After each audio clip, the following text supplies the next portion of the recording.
Olá pessoal, a aula de hoje tem como temática caridade pública e caridade privada. Dois pontos, a moralidade econômica da benevolência.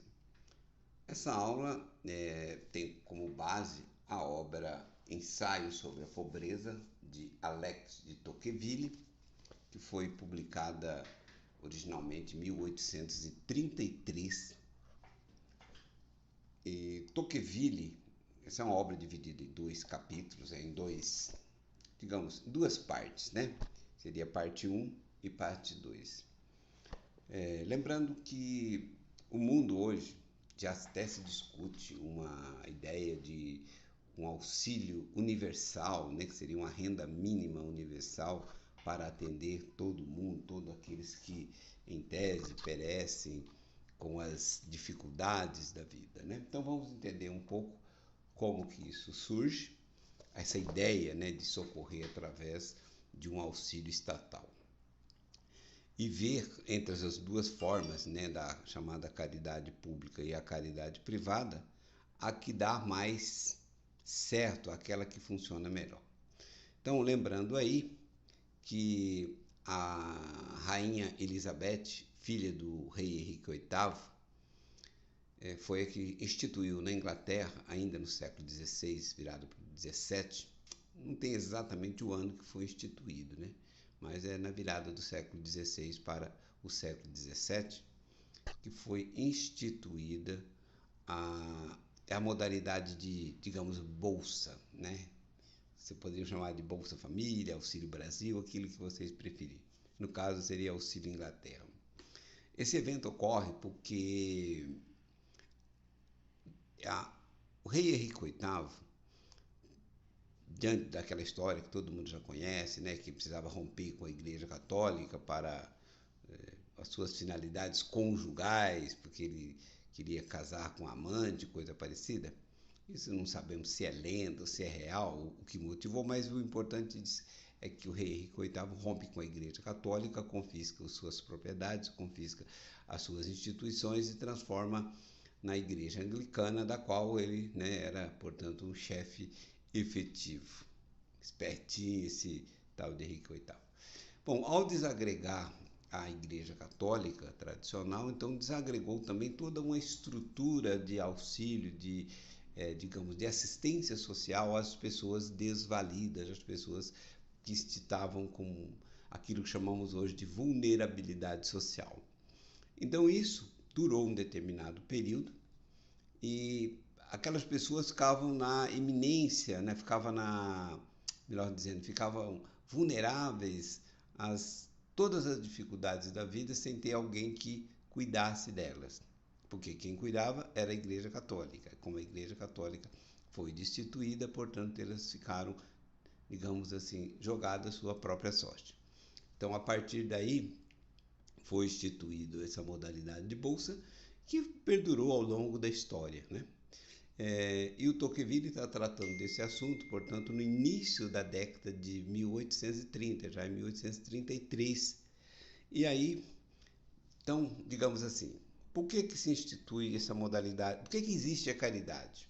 A caridade existe porque as pessoas enfrentam dificuldades, muitas, pelo seu, digamos, despreparo para a própria vida, por escolhas erradas, por infortúnio do dia a dia, outros em função de tragédias da natureza, de climáticas, enfim, não importa exatamente como, mas as pessoas, parte da sociedade sempre está exposta a, digamos assim, às dificuldades da vida. E muitas vezes fica com dificuldade de se manter no mínimo, que seria alimentação, um teto para se abrigar, roupas para se vestir e por aí afora.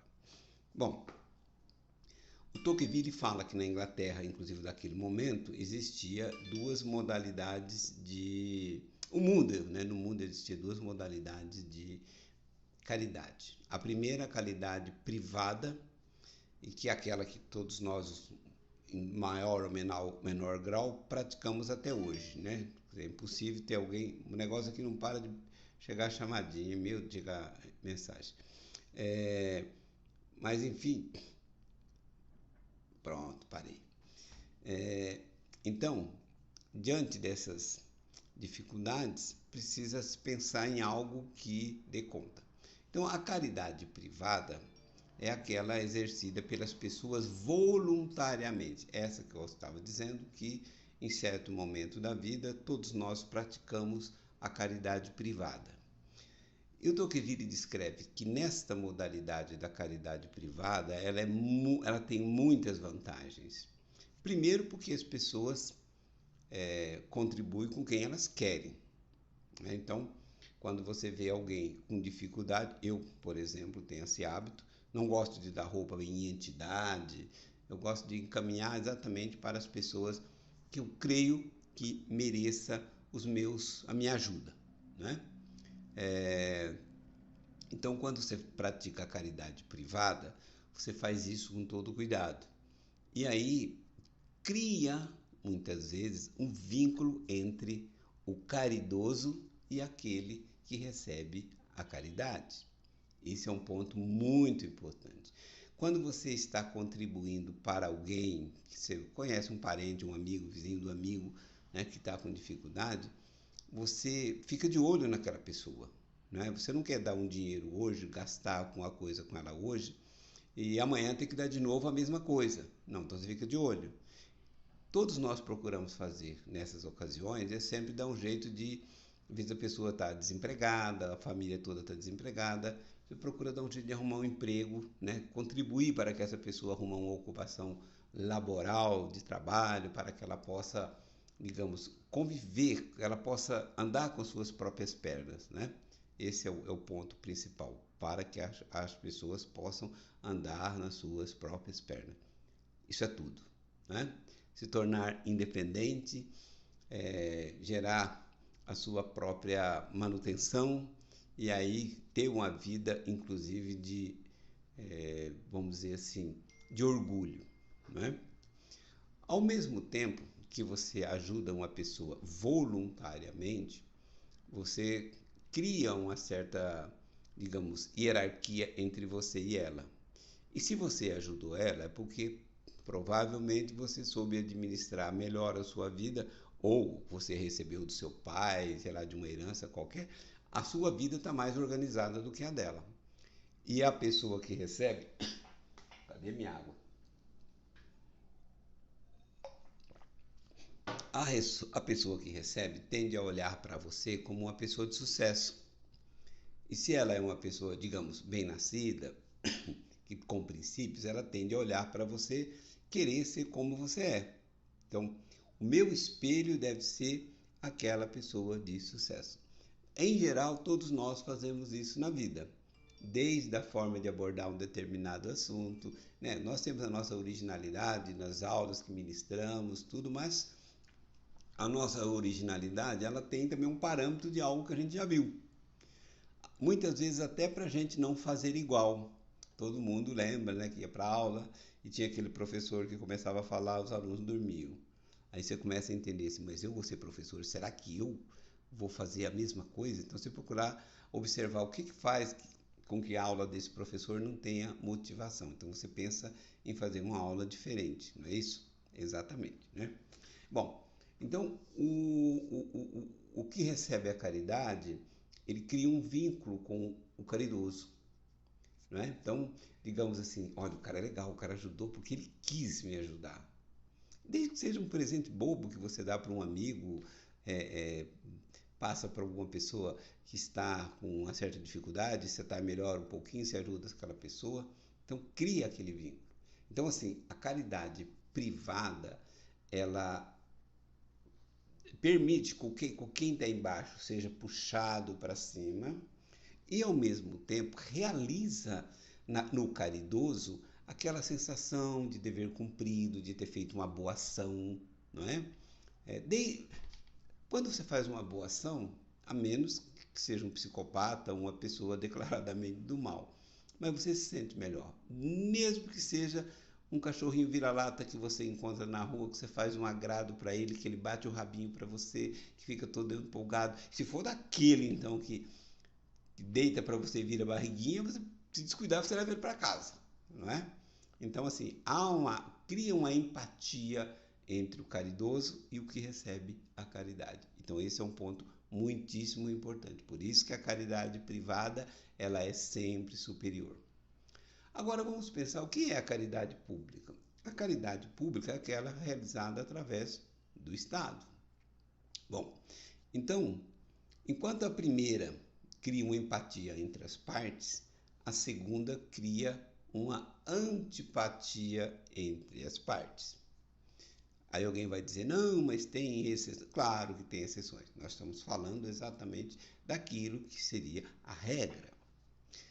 Então, quando a gente pensa na caridade pública, aquela que o Estado faz, bom, primeiro que o Estado, para fazer uma caridade, para distribuir bondade, para dar Bolsa Família, para dar Auxílio Brasil, para dar, sei lá, Auxílio Britânico, vamos ao nome, pegar o nome certo.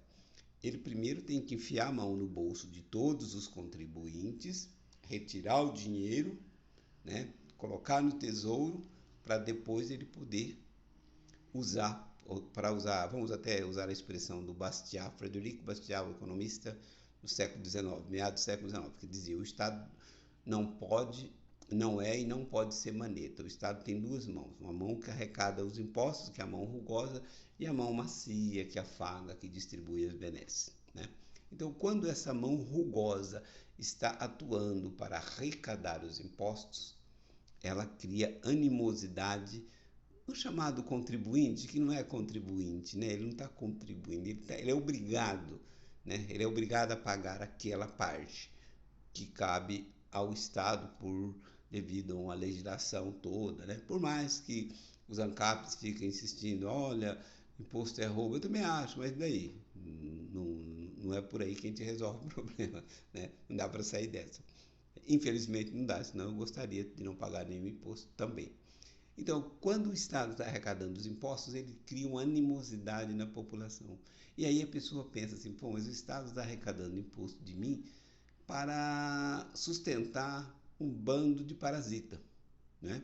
Um bando de vagabundo, a gente já pensa, né? E muitas vezes é mesmo.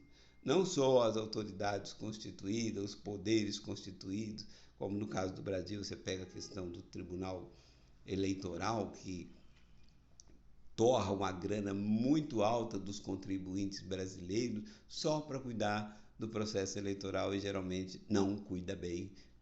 Tem lado, tem posição política e acaba sendo um instrumento de um determinado lado da disputa eleitoral, né?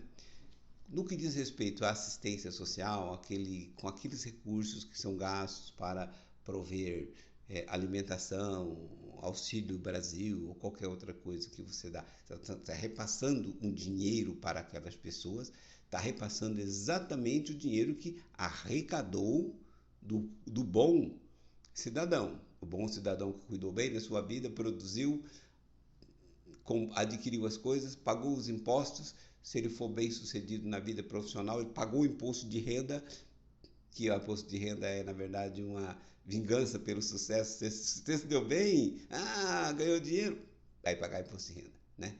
Onde já se viu um negócio desse? Então, é uma forma, inclusive, de igualar todo mundo para baixo e desestimular, inclusive, o bom cidadão. Alguém pensa assim, mas por que todos os países têm? É que todos os países têm a mesma, digamos, concepção teórica, a mesma concepção política. Então, todo mundo paga e paga irado. Se as pessoas puderem, pelo menos boa parte da população, se puder, sonega, deixa de pagar, né? E fica torcendo para que esse tipo de modalidade, esse tipo de imposto não seja cobrado dele. E vamos olhar para o outro lado, o cidadão, digamos, que está carente, que recebe essa benesse do Estado, o que ele pensa? Bom, está lá na Constituição, dever do Estado, direito do cidadão e dever do Estado. Então, o beneficiado com o dinheiro do caridoso forçado, perdão, o beneficiado com o recurso do caridoso forçado, ele não vê aquilo como uma benesse que aquele outro cidadão que produziu mais, que cuidou melhor da sua vida, que cuidou melhor da sua família e conseguiu uma renda mensal ou um patrimônio maior, está repassando para ele via Estado. Ele não vê isso como um vínculo de amizade e admiração por aquele. Ao contrário, né? Em especial, século XX, século XXI, ele passa a ter, porque ele foi instruído pelos professores marxistas de todas as matizes marxistas que frequenta, na onde ele frequentou as escolas, né? Viu na televisão, viu na novela, viu em qualquer meio de comunicação, viu em qualquer apresentação cultural.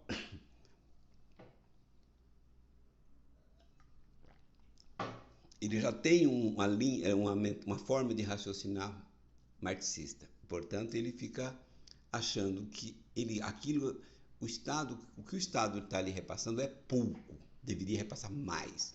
Ele já vai contabilizando. Saúde pública e gratuita, óbvio. Educação pública e gratuita. E aí já tem aqueles outros expedientes como Vale Cultura, então ele tem direito de ir no cinema, tem direito de ir na exposição de arte, tem direito de ir no teatro. Então ele vai acrescentando um monte de coisas na sua vida, como aquilo sendo, inclusive, a renda mínima, né? Ele vai acrescentando tudo aquilo como sendo uma obrigação do Estado. Portanto, se o Estado não gera riqueza, ele só repassa, então é uma obrigação daquele mais bem-sucedido de ajudar a ele. Olha que loucura, né?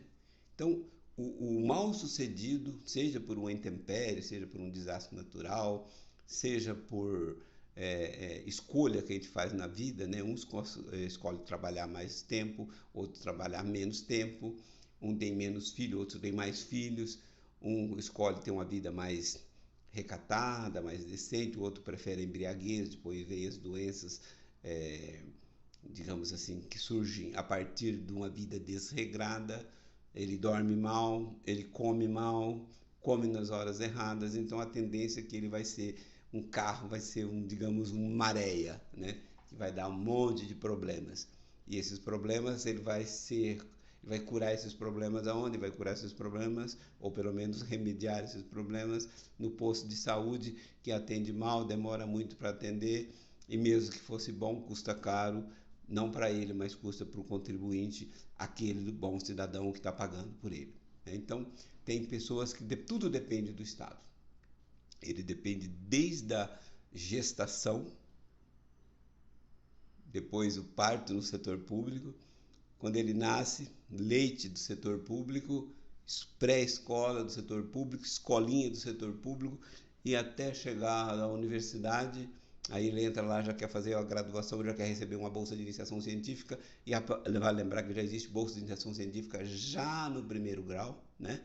E depois ele quer uma bolsa de iniciação científica, depois ele quer uma bolsa de mestrado, depois ele quer uma bolsa de doutorado, uma bolsa de pós-doutorado, e para completar, de preferência que ele arruma um emprego numa instituição pública, numa universidade pública, onde ele possa viver um certo tempo trabalhando uma carga horária pequena, recebendo bem e aposentando cedo. Então, tudo isso sairá da onde? Sairá às custas daquele que trabalhou mais, que é mais produtivo e que está usufruindo menos coisas do Estado. Porque se todos contribuírem com o Estado e todos vão receber a mesma quantidade, aí é inócuo, né? Então, assim, o bom das coisas que o Estado faz para nós é ele fazer mais do que nós fizemos para os outros. É aí que está a graça do negócio, né? Bom, então nesse sentido, já estamos aí com 19 minutos de aula, minha intenção é manter as aulas 20 e poucos minutos, 18 a 20 e poucos minutos. Lembrando então que está nessa obra aqui, tudo o fundamento dessa aula, depois eu vou disponibilizar as indicações no conjunto do curso, né? E lembrar que tem uma parte interessante que eu estava até me esquecendo aqui no momento que é instituído a Bolsa na Inglaterra, né? Está aqui na página 91 do Tocqueville, no parágrafo 39, ele diz: o número de pobres, portanto, é que quando vem essa questão da desagregação lá que Luís Henrique VIII confisca os bens da igreja, né? Ele destaca: o número de pobres, portanto, cresceu muito além do esperado. E Elizabeth, filha de Henrique VIII, chocada com a espantosa miséria do povo, desejou substituir a assistência aos mendigos, a qual foi reduzida devido à supressão dos conventos, por uma arrecadação anual fornecida pelos governos locais. Então, só para confirmar que não estou tirando da minha cachola, não, tá? E recomendo, inclusive, a leitura desse texto aqui, que deve ter também PDF rodando aí à disposição na internet. Se não tiver, para quem quiser ter uma boa formação a respeito dessa questão da caridade pública e caridade privada. E vou ter que me alongar mais um pouquinho, que esqueci de mais um aspecto que eu queria chamar a atenção nessa aula. Porque aí vem o lado, digamos, o lado mais nocivo dessa caridade pública. O Tocqueville, nesse texto, ele destaca que a Inglaterra era o país mais desenvolvido já em 1830. Lembrando que já tinha feito, digamos, a fase 1 da Revolução Industrial, já estava concretizada, que se data o quê? De 1760 a 1830. E que tudo na Inglaterra era muito mais brilhante, muito mais suntuoso do que em outros países como Portugal e Espanha. No entanto, o número de pessoas, aí vem o ponto essencial, o número de pessoas dependente da assistência pública era muito alto. Era muito mais alto do que nos países mais pobres como Portugal. E por que isso dá? Ele vai chamar a atenção por quê? Porque esse sistema de acolhimento, né, de assistência social financeira realizada pelo Estado faz com que o número de dependentes do Estado aumente e não diminua. Inclusive faz com que os vícios que levam as pessoas a ter aquela vida desregrada, né? Aquela vida de dependência, melhor dizendo, você já tem vício e a vida dele já é desregrada, né? Já estou cometendo aqui um pleonasmo. Os problemas que leva ele, ou seja, os problemas que ele vive já são frutos, né, são resultados da vida desregrada que ele tem. Mas aí ele não precisa mudar de vida porque ele tem assistência do Estado. Se ele deixar aquele formato, ele passará a ter o quê? Ele passará a ter uma atividade laboral normal. E aí ocorre que sempre as pessoas, até hoje, inclusive nos países que têm assistência social bastante intensa, como a Inglaterra e os Estados Unidos, as pessoas que saem do sistema de assistência, depois elas têm uma certa dificuldade para voltar, o que acaba estimulando para que a pessoa não mude o seu ritmo de vida, e mesmo vivendo com o auxílio do governo, sendo insuficiente para ter uma vida de qualidade, é melhor aquela vida onde, digamos, seria melhor pingar do que secar. Por isso, essas pessoas tendem a manter-se neste mesmo nível de vida, nessa mesma forma de vida, o que acaba fazendo com que essa pobreza que seria transitória em função de um desajuste, de um problema na vida pessoal de uma pessoa ou de uma família, acaba se tornando um problema perene, porque tornar-se-á extremamente conveniente, né? Só lembrando aí que o Auxílio Brasil, quando foi instituído no ano de 2022, nessa forma permanente, ele teve uma sacada muito interessante, que é não vetar, não cortar o auxílio quando uma pessoa consiga um emprego, porque aí tem digamos assim, seria um gesso, né, entre uma parte do braço fraturado e o outro. Então, quando a pessoa recebe um Auxílio Brasil, ou outro tipo de auxílio que tiver essa modalidade de servir para o auxiliado de hoje, até depois ele conseguir um trabalho e conseguir uma atividade remunerada, isso faz com que ele tenha uma renda melhor no curto prazo e depois ele possa conquistar uma condição para mais tarde abrir mão daquele auxílio, né? Então, isso é um ponto bastante interessante. E até hoje, quando se observa assim nas famílias inglesas, em especial da classe média para baixo, né? Você vai se formando um contingente de pessoas com vidas desregradas, porque a assistência social lhe torna conveniente. O número de mulheres muito jovens, com 2, 3 filhos, é bastante acentuado, porque uma menina, a partir dos 15 anos, se ela engravidar, em especial se for uma produção independente, né, aquilo que chamamos de mãe solteira, ela já vai receber uma bolsa do governo inglês, né, uma bolsa da coroa, é aí em torno de 800 libras, que é uma graninha boa, né? Mais uma habitação estatal, uma casa ou um apartamento, geralmente um apartamento em um conjunto onde habitam várias pessoas nas mesmas condições, né? E aí torna-se o ciclo da miséria, ela acaba se reproduzindo, digamos, quase que automaticamente, né? Porque já é uma pessoa que vai para essas condições, nesse local, digamos assim, a convivência é muito ruim, porque as pessoas geralmente têm as mesmas origens, as mesmas práticas, né? Em especial as mesmas práticas, e a tendência é que a mãe, que ainda é menor, foi morar lá como independente, recebendo bolsa, e aí, obviamente, não precisa trabalhar, né? Não precisa trabalhar, tem uma vida miserável, mas uma vida razoável, né? Logo estará o filho dessa pessoa ou a filha logo estará reproduzindo também e dando continuidade àquela situação bastante desagradável, né? Então, esse é um ponto extremamente negativo da assistência pública. Em se tratando de assistência privada, portanto particular, aquela que a caridade, que o caridoso seja o indivíduo, né? A tendência é que esse mal não prossiga, que haja uma ruptura e que essas pessoas possam viver independentemente. E o viver independentemente da caridade pública, né, faz com que as pessoas tenham mais orgulho próprio, se tornam mais produtivas, se tornam mais inventivas e possam contribuir melhor com o bem-estar da sociedade, né?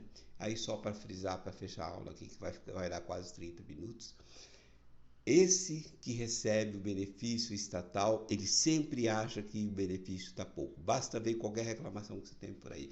O cara vai para a escola, é uma escola pública e gratuita, e ele não está contente com aquela escola, até porque a escola é ruim, até porque pública e gratuita